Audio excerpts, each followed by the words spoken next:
The funerals have come to an end for the 4 teens who were tragically killed last weekend. An emotional week for the families is now over, but the grief still continues. News 13's Crystal Gutierrez was at the memorial for Julian Martinez today, the last memorial service for the group of friends.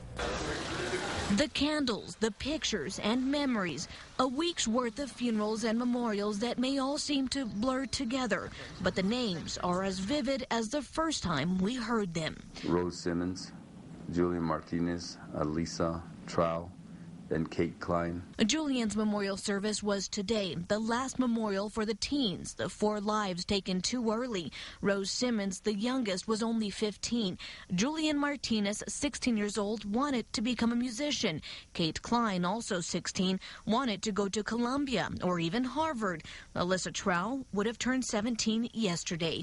The fact that they're gone is still a shock to their families, who say they had so much more left to do. That was his goal, one of his goals.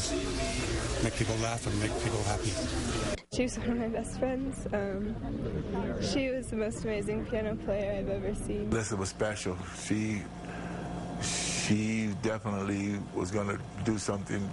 I miss her a lot, more than I could ever thought I could miss anything. While the funerals have come to an end, the grief and the pain still lingers.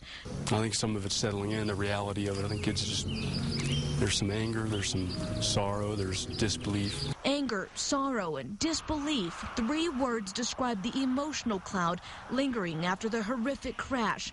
Last Sunday, the 4 teens were killed in a wrong-way crash. Police say the driver of the other car, Scott Owens, was drinking, which for some will leave the wounds wide open long after their funerals. Now, most of the teens' families say they don't want to feel anger toward the man who police say is responsible for their deaths. They're just trying to get through the grief right now. Back to you, Tim. Thank you, Crystal. Rose Simmons and Julian Martinez each attended Monte del Sol Charter School.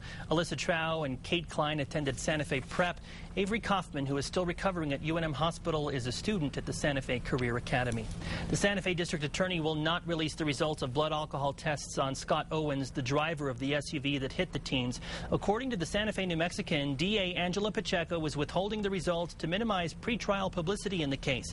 Sheriff's investigators say 27-year-old Owens smelled of alcohol after the crash early last Sunday. They say he was driving his Jeep Cherokee in the wrong lanes of the old Las Vegas highway when he crashed into the passenger side of the 1992 Subaru carrying the 5 teens.